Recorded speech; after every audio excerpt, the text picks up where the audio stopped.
আমি একবার যাচ্ছিলাম বীরভূমের আউসগ্রাম থেকে। তোমরা কি জানো আমাদের মুখ্যমন্ত্রী কত ভালো গল্প বলতে পারেন?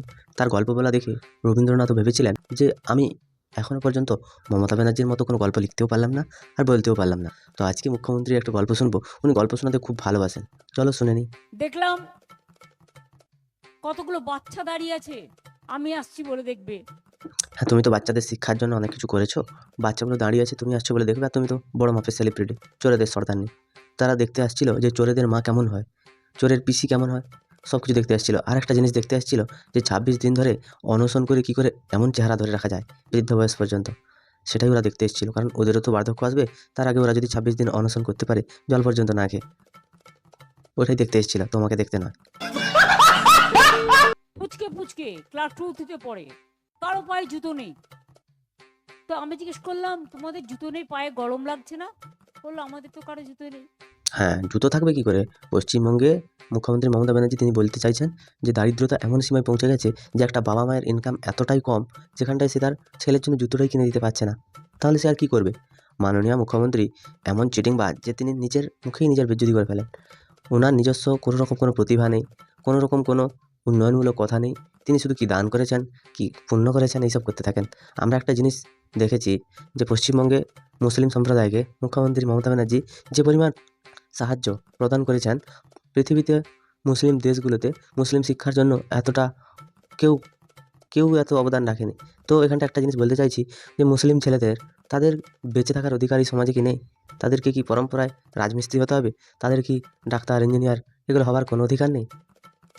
তারা কি সবসময় দিনমজুরের কাজ করবে? এটা কি ঠিক? মাননীয় মুখ্যমন্ত্রীর এই যে মাদ্রাসা শিক্ষা, এই মাদ্রাসা শিক্ষায় শিক্ষিত করে উনি কোথায় পাঠাবেন? कैसे कैसे लोग रहते हैं यार यहाँ पर। আমি সঙ্গে সঙ্গে ফোন করলাম এডুকেশন মিনিস্টারকে, করে বললাম সব প্রাইমারি স্কুলের বাচ্চাদের বিনা পয়সায় বুট জুতো দিতে হবে। এই কথাটা তিনি বললেন। এবং তার দলে সে যে মন্ত্রী ছিল না, শিক্ষামন্ত্রী, তখন ছিলেন কি বলুন তো?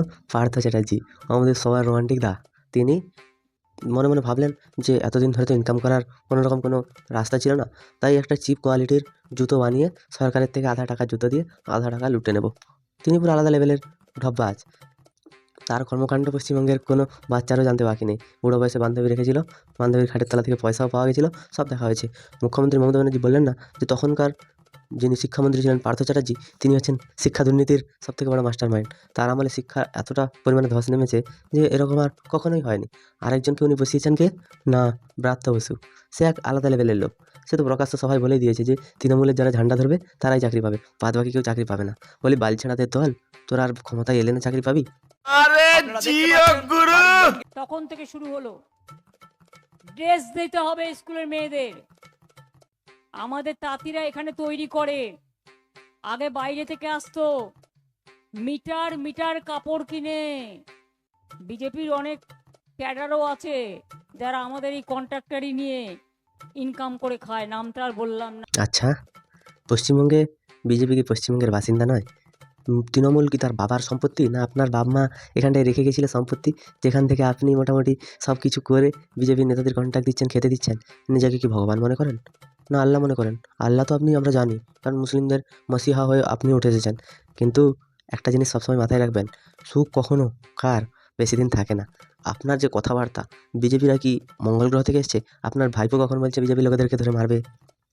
আপনি বলছেন বিজেপির নেতারা আপনাদের দয়াই করে খাচ্ছে, মানে তারা বিজেপি করে বলে তাদের বেঁচে থাকার অধিকার নেই? কীরকম ছেঁড়া মানসিকতার লোক আপনি? মিড ডে মিলও পায়, প্রেগনেন্ট মাদারদের সুস্বাস্থ্য সুপুষ্টিও দেওয়া হয়, বিনা পয়সায় রেশনও দেওয়া হয়। আগের বার বলেছিলাম স্বাস্থ্যসাথী পেয়েছেন তো? সব কিছু তো বিনা পয়সাতেই দেওয়া হয়, তাহলে পশ্চিমবঙ্গের মানুষের আর চাকরির কী দরকার? আর পশ্চিমবঙ্গের মানুষের বেঁচে থাকার অধিকারও শুধুমাত্র দিদির হাতেই আছে, কারণ উনিই তো সব কিছু করে দিচ্ছেন। সুস্বাস্থ্য, সুশিক্ষা, সব কিছুই তিনি কখনো নন, তিনি কুমাতা নন, তিনি সুমাতা। আর পশ্চিমবঙ্গের মুখ্যমন্ত্রী তিনি একটা কথা বলতে ভুলে যাচ্ছেন যে তার দলের নেতারা এই যে আপনি এত কিছু ফ্রিতে দিচ্ছেন না, তাদের বাপের সম্পত্তি বলে ঘরে নিয়ে চলে যায় আধা জিনিস। আজকে তৃণমূলের নেতারা এত ধনী কী করে, এত ঐশ্বর্যবান কী করে? এমনকি তৃণমূলে অভিষেক ব্যানার্জি এত ঐশ্বর্য কোথা থেকে পেল? সেটাই হচ্ছে জানার বিষয় আছে। আপনি তো সব কিছুই মানুষকে ফ্রি দিচ্ছেন, কিন্তু মানুষের যে গণতান্ত্রিক অধিকার সেটা কেড়ে নিয়েছিলেন।